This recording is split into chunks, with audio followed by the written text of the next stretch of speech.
Hi viewers, welcome to our channel current affairs with Shailaja. ఈరోజు February 4 current affairs చూసుకుందాం.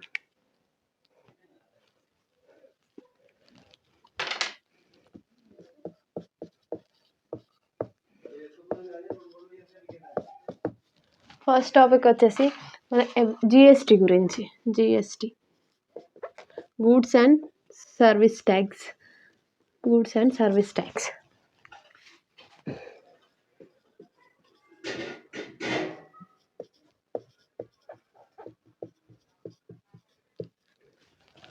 GST గురించి ఇప్పుడు మనం ఎందుకు డిస్కస్ చేసుకున్నామంటే, జిఎస్టీ ఎవ్రీ ఇయర్ జిఎస్టీని మంత్ వైజ్ ప్రతి మంత్ జిఎస్టీ క్యాలిక్యులేషన్ చేస్తారు. జనవరి మంత్కి గాను జిఎస్టీ ఎంత వసూలైంది అనేది చూసుకుందాం. జిఎస్టీ అనేది ఎప్పుడు స్టార్ట్ అయిందంటే 2017 July 1 under article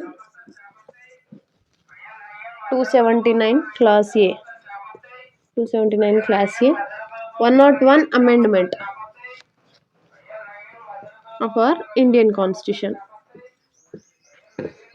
జిఎస్టీకి related topics ఏంటంటే, అది ఎప్పుడు స్టార్ట్ అయిందంటే 2017 July 1 స్టార్ట్ అయింది. అండర్ విచ్ ఆర్టికల్ అంటే article 279 clause A 101 amendment of our Indian constitution ప్రకారం జిఎస్టీ వసూలు అనేవి జరుగుతాయి. అయితే జనవరి మంత్కి గాను జిఎస్టీ ఎంత వసూలు అయిందంటే 1.96 lakh crores. అయితే ఇది 2025 జనవరి గాను 1.96 lakh crores వసూలు అవ్వడం జరిగింది. అయితే ప్రీవియస్ ఇయర్ 2024 జనవరి మంత్ కంటే 12% ఇంక్రీజ్ అయిందంట. 12% ఇంక్రీజ్ అయిందంట జిఎస్టీ వసూలు అనేవి. పన్నుల వసూల్లో మన తెలంగాణ టాప్గా ఉన్నది కూడా మనం రీసెంట్ కరెంట్ అఫైర్స్లో డిస్కస్ చేయడం జరిగింది. ఇక్కడ న్యూస్ ఏంటంటే, జనవరి మంత్కి గాను ఎంత కలెక్ట్ అయింది అండ్ ప్రీవియస్ ఇయర్ జనవరితో పోల్చుకుంటే 12% ఇంక్రీజ్ అయిందంట. అయితే ఇప్పటి వరకు జిఎస్టీ వసూళ్లలో 2024 ఏప్రిల్లో వసూలైన ట్యాక్స్ జిఎస్టీ వచ్చేసి ఎక్కువ అంట. సో రికార్డ్ 2024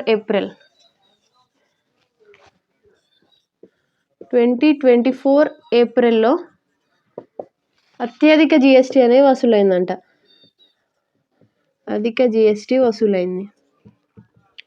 అయితే ఇప్పుడు జనవరి మంత్ ప్రీవియస్ ఇయర్తో కంపేర్ చేస్తే 12% పెరిగింది కాబట్టి ఈ ఇయర్ ఏప్రిల్లో కూడా జిఎస్టీ పెరిగే ఛాన్సెస్ ఉన్నాయని అనుకుంటున్నారు.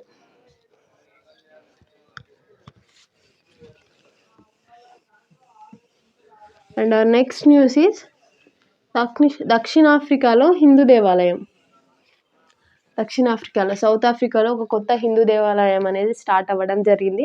సో దాని స్పెషాలిటీ ఏంటంటే, టోటల్ సదరన్ హెమిస్ఫియర్, మన ఎర్త్లో సదరన్ హెమిస్ఫియర్లోనే అతిపెద్ద దేవాలయం అంట, హిందూ దేవాలయం.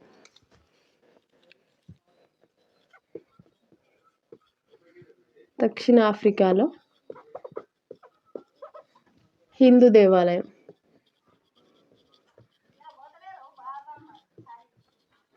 స్టార్ట్ అయింది. అయితే దీని స్పెషాలిటీ ఏంటంటే, టోటల్ సదరన్ హెమిస్ఫియర్లోనే పెద్దదంట. సదరన్ హెమిస్ఫియర్ దక్షిణార్ధగోళంలో అతిపెద్ద దేవాలయం, అతిపెద్ద హిందూ దేవాలయం.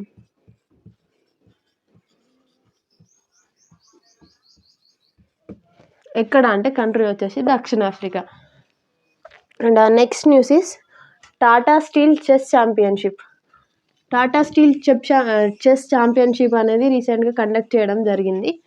ఆ టోర్నమెంట్లో ఎవరు విన్ అయ్యారు, విన్నర్స్ ఎవరు, రన్నర్ అప్స్ ఎవరు, ఏ కంట్రీకి చెందిన వాళ్ళు అనేది చూసుకుందాం.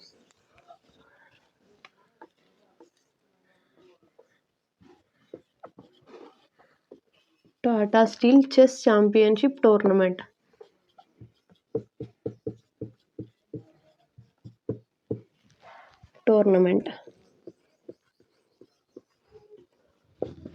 A2 కంట్రీస్ మధ్యలో అంటే విన్నింగ్ కంట్రీ ఏది, డిఫీటింగ్ కంట్రీ ఏది చూసుకుందాం. పర్సన్స్ ఎవరో కూడా చూసుకుందాం. పర్సన్ వచ్చేసి ప్రజ్ఞానంద.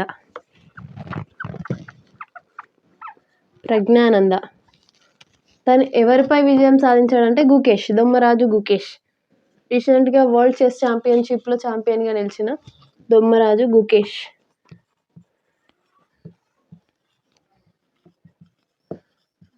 దొమ్మరాజు. ఈతను ఏ కంట్రీ అంటే నెదర్లాండ్ కంట్రీకి చెందినవాడు. As we are know Gukesh India. Tata steel chess championship tournament అనేది రీసెంట్గా నిర్వహించడం జరిగింది. దాంట్లో విన్నర్ వచ్చేసి Praggnanandhaa, he's from Netherland. And Dommaraju Gukesh from India. వీళ్ళిద్దరికి కాంపిటీషన్లో ఫైనల్స్లో ప్రజ్ఞానంద విన్ అవ్వడం జరిగింది. అయితే ఇక్కడ ఇంకా ఎక్స్ట్రా న్యూస్ ఏంటంటే విశ్వనాథన్ ఆనంద్ తర్వాత విన్ అయిన పర్సన్ ఈ ప్రజ్ఞానంద అంట. Viswanathan Anand, father of chess. తర్వాత ఈ ప్రజ్ఞానంద అనేట second person to win the Tata steel chess championship tournament. And our next news is white tiger breed centre అనేది మధ్యప్రదేశ్లో స్టార్ట్ అవ్వబోతుందంట. ఇండియాలోనే ఫస్ట్ టైం తెల్ల పులుల సంరక్షణ కేంద్రం స్టార్ట్ చేస్తున్నారు. ఎక్కడ అంటే మధ్యప్రదేశ్, రేవా డిస్టిక్లో. This is very important. తెల్ల పులుల సంరక్షణ కేంద్రం.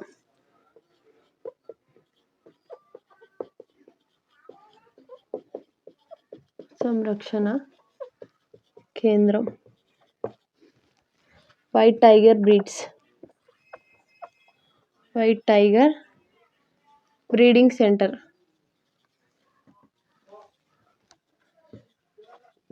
ఎక్కడ స్టార్ట్ అవుతుంది అనేది ఇంపార్టెంట్. అది వచ్చేసి మధ్యప్రదేశ్, రేవా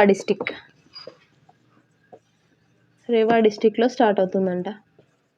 ఏంటిది? తెల్ల పులుల సంరక్షణ కేంద్రం. మరి దీన్ని ఎవరు రివీల్ చేశారంటే సెంట్రల్ జూ అథారిటీ అనుమతినివ్వడం జరిగింది. Central zoo authority. This is ఇండియాలోనే ఫస్ట్ అనమాట. ఇండియాలోనే ఫస్ట్ తెల్ల పులుల సంరక్షణ కేంద్రం అవుతుంది. అది ఎవరు రివీల్ చేశారంటే సెంట్రల్ జూ అథారిటీ అనుమతిని ఇవ్వడం జరిగింది. First white tiger breeding centre in India. ఎక్కడంటే మధ్యప్రదేశ్, రేవా డిస్టిక్లో స్టార్ట్ అవుతుంది. నెక్స్ట్ న్యూస్ ఈస్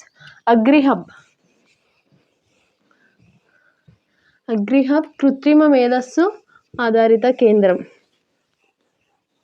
ఎవరు స్టార్ట్ చేస్తున్నారు? దేనికి? దాని ఎయిమ్ ఏంటి చూసుకుందాం.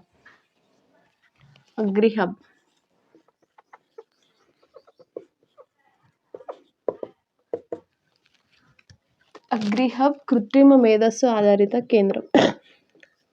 Artificial intelligence.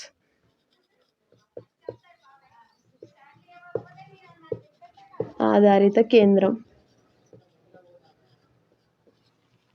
అగ్రిహబ్ కృత్రిమ మేధస్సు ఆధారిత కేంద్రం ఎవరు స్టార్ట్ చేస్తున్నారంటే ఉమ్మడిగా electronics and IT ministry and IIT Indore Madhya Pradesh వాళ్ళు టుగెదర్గా స్టార్ట్ చేస్తున్నారు ఉమ్మడిగా. ఏంటి? అగ్రిహబ్. అది దేనికి అంటే దాని ఎయిమ్ వచ్చేసి భారతదేశ వ్యవసాయ రంగాన్ని రూపాంతరం చేయాలి అంటే ఇంకా డెవలప్మెంట్స్ తీసుకురావాలని చెప్పేసి అగ్రిహబ్ అనేది స్టార్ట్ అవుతుంది. ఎవరు స్టార్ట్ చేస్తున్నారంటే electronics and IT ministry, IIT Indore వారు ఉమ్మడిగా స్టార్ట్ చేస్తున్నారు. కరువులు, వరదలు వచ్చినప్పుడు వ్యవసాయానికి వాటిల్లే నష్టాన్ని తగ్గించే ఉద్దేశంగా స్టార్ట్ అవుతుంది. And next news is uniform civil code, UCC. రీసెంట్గా యూసీసీ గురించి మనం డిస్కస్ చేసుకున్నాం.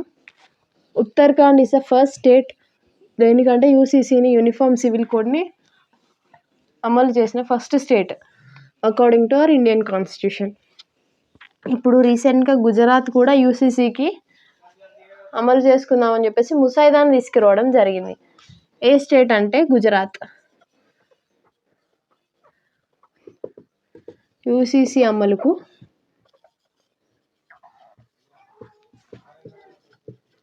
ముసాయిదా ప్యానెల్ని కేంద్రంలో ప్రవేశపెట్టడం జరిగింది.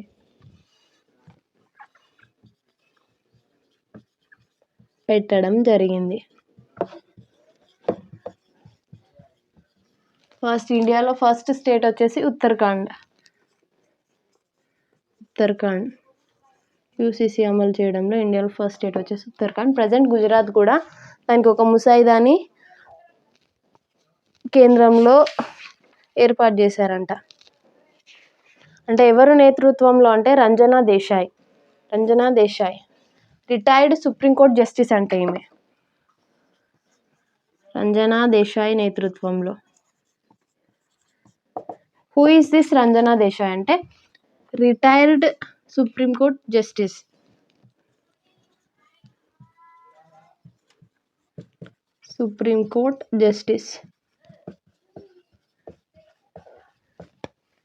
గుజరాత్ యూసీసీ అమలుకు కొత్త ప్యానెల్ని ఏర్పరిచింది. And next news is jump అనేది ఒక ఏఐ ఆధారిత యాప్ అన్నమాట. రీసెంట్గా స్మార్ట్ యాప్ అనే ఒక సూపర్ యాప్ని కూడా మనం రైల్వేలో డిస్కస్ చేసుకున్నాం. ఇది వచ్చేసి జంప్ ఏఐ ఆధారిత యాప్.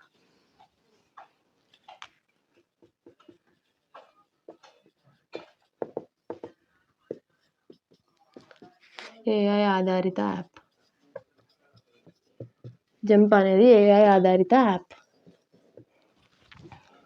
అది ఎక్కడ స్టార్ట్ చేశారు, ఎవరు డెవలప్ చేశారంటే by fintech company and Yes bank.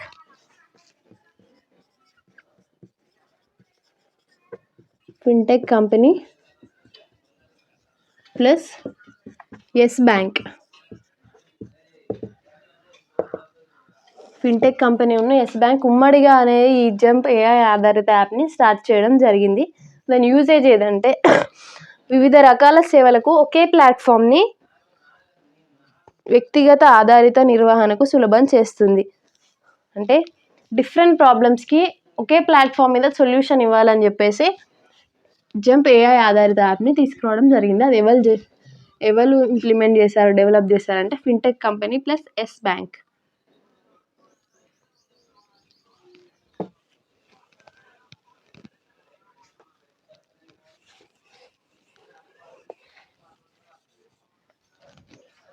And our next news is Ekuverin విన్యాసం.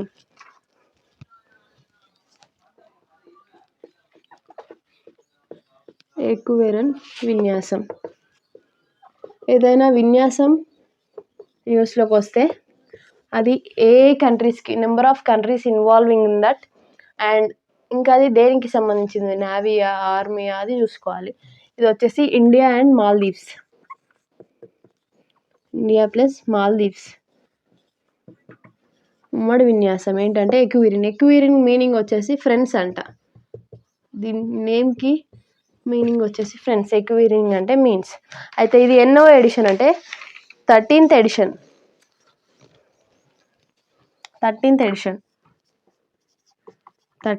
ఎడిషన్. ఎక్విరిన్ అనే విన్యాసం రీసెంట్గా జరగడం జరిగింది.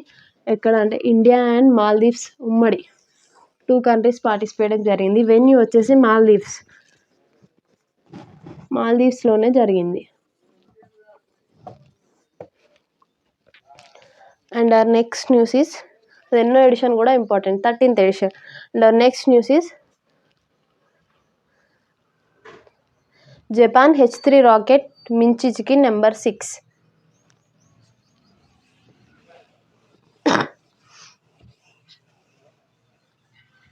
జపాన్ అనేది ఒక ఉపగ్రహాన్ని రీసెంట్గా స్టార్ట్ చేయడం జరిగింది. Japan H3 rocket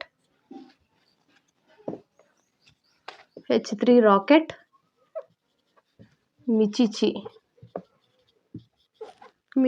number 6 number 6 అనేది సక్సెస్ఫుల్గా పంపించారంట, ప్రయోగించారు. ఉపగ్రహాన్ని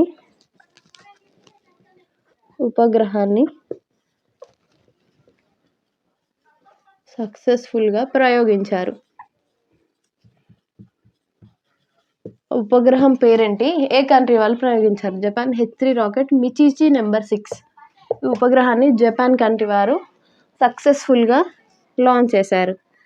జపాన్ కంట్రీ అంతరిక్ష కేంద్రం వచ్చేసి JAXA, Japan aerospace exploration agency. JAXA full form వచ్చేసి Japan aerospace exploration agency.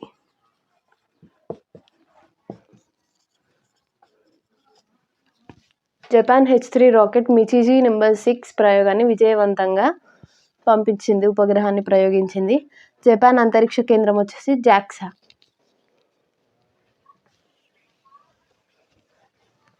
These are the current affairs of 4th February 2025. ఇంకేమైనా అంశాలు మిస్ అయితే నెక్స్ట్ వీడియోలో చూసుకుందాం. Thank you.